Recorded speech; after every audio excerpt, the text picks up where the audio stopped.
Here we go, brows. Okay, so I have some Bare Minerals dark brown eyeshadow that I've been loving to use.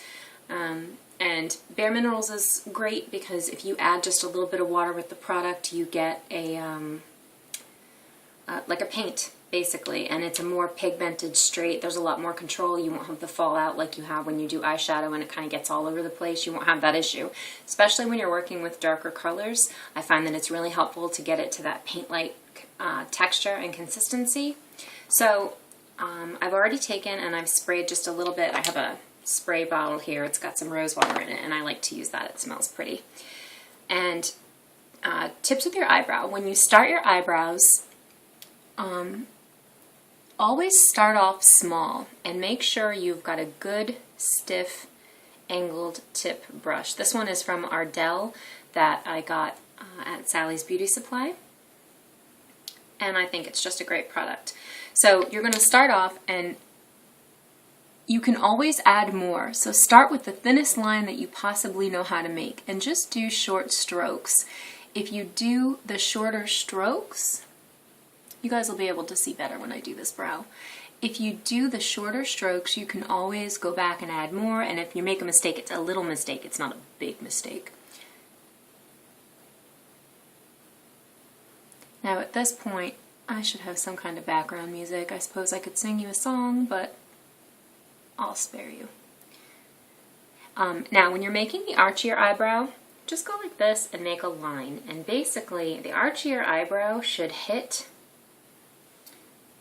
from, start like this, go like that to the top of your eyebrow, and that's where the arch of your eyebrow should be. That's how you make that corner. That's how you decide where you are going to arch your eyebrows up until. Doesn't matter if you have hair there grown or not, ladies, get used to drawing on your eyebrows. It's a wonderful way to just make your makeup look a lot more polished. Now, I've done this enough times that I already know where that arch is, so I don't have to go back as a continuing reference point. And then drag the line out. Again, your next reference point, it should go no further than the corner of your eye, like that, because otherwise your eyebrow will be back here somewhere, and that's just not an attractive look at all. And then, you know, just till you're happy with the shape. Now, in real life, nothing is 100% perfectly symmetrical. You've probably noticed you have one hand that's bigger than the other. And in real life and on anatomical features, there's going to be a slight deviation, a slight difference between both sides of our features. So don't feel like you have to get both your brows exactly perfect or you're going to look like you got slapped in the head. And I'm just going to go back. And again, short strokes.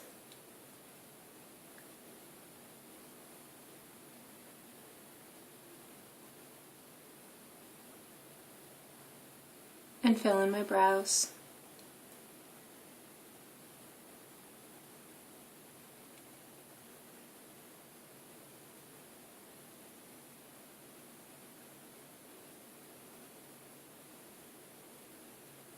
So it only takes like 2 seconds. Brows are done. Ding, brows are done. Ding, brows are done.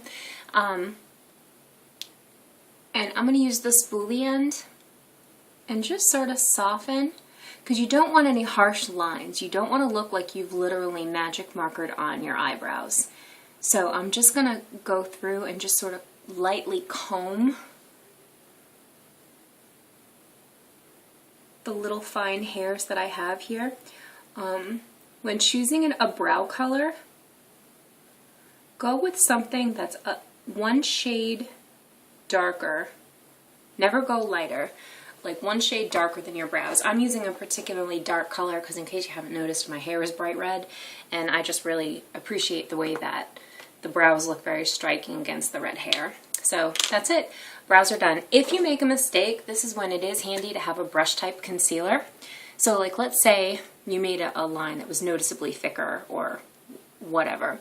You can take this and squeeze out a little bit of eyeliner. I have a mirror right here.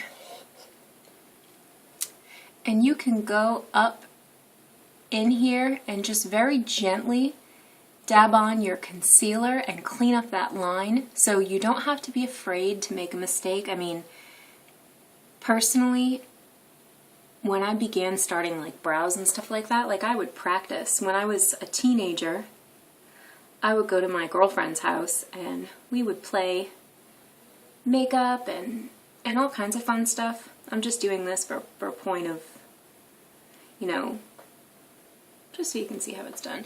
And obviously you can see how the line is there. Here's the deal. When you do your eyebrows, naturally your skin, especially in hotter weather, is going to get a little oily and stuff is going to melt around and blend in. So you don't have to freak out if it's not exactly perfect on the first try. Then take a Q-tip and just go over here.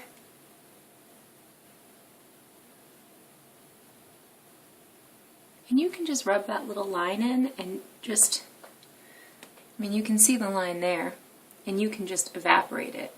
It's not a bad thing at all to have a little bit of a highlight around your brows to accentuate, because your eyes, for most ladies, our eyes are our prettiest feature, and you want to accentuate the eyes and brighten them up a bit, and this is a way to do just that, because people, when they naturally look at you, they're not looking, they have no idea how you did your makeup, so they're not looking for those little imperfections and little tips and tricks and things. And again, like within half hour, whatever, when you do wear your makeup, it's gonna blend and fade.